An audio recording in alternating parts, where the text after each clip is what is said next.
Hey guys, and welcome back to this channel. In this video I'll be showing you guys how you can create this really cool motion blur shadow for your videos on a CapCut PC. Let's just use this, I guess.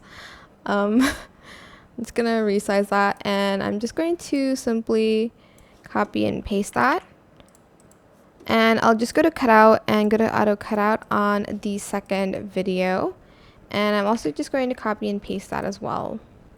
Okay. And I'm going to move the second one to the side like this. Go to adjustments, go to saturation, brightness. Did I? Okay, for some reason, looks like I have not auto cut out that one. Hold on, let me check. I did, okay. So go to the first layer, adjust the saturation.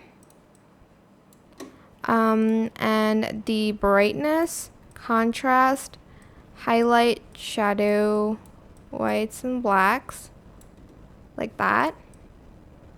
If it's not dark enough, you can always right click, create compound clip, and do the same exact thing again 2 times. But apparently for this one, it's already like this. So I'm just going to simply go to effects, and I'm going to search for motion blur. And I'm just going to add that to the shadow. I'm also going to adjust the horizontal strength though, because if it's just like this, I wouldn't be able to see the shadow.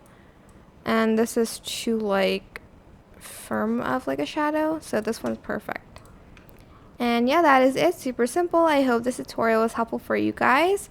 You can also move the shadow around by going to video, basic, add a keyframe here, and then maybe move it to the right, and then here maybe move it to the left side again, and so on and so on. But yeah, I hope this tutorial is helpful for you guys. Don't forget to like, comment, share. Also subscribe to this channel if you haven't done that already. If you have any more questions, just leave it in the comment section down below. I will try my best to answer them all for you guys. And if you found this video helpful, please click the thanks button above the description box down below. Thank you so much for watching. Goodbye.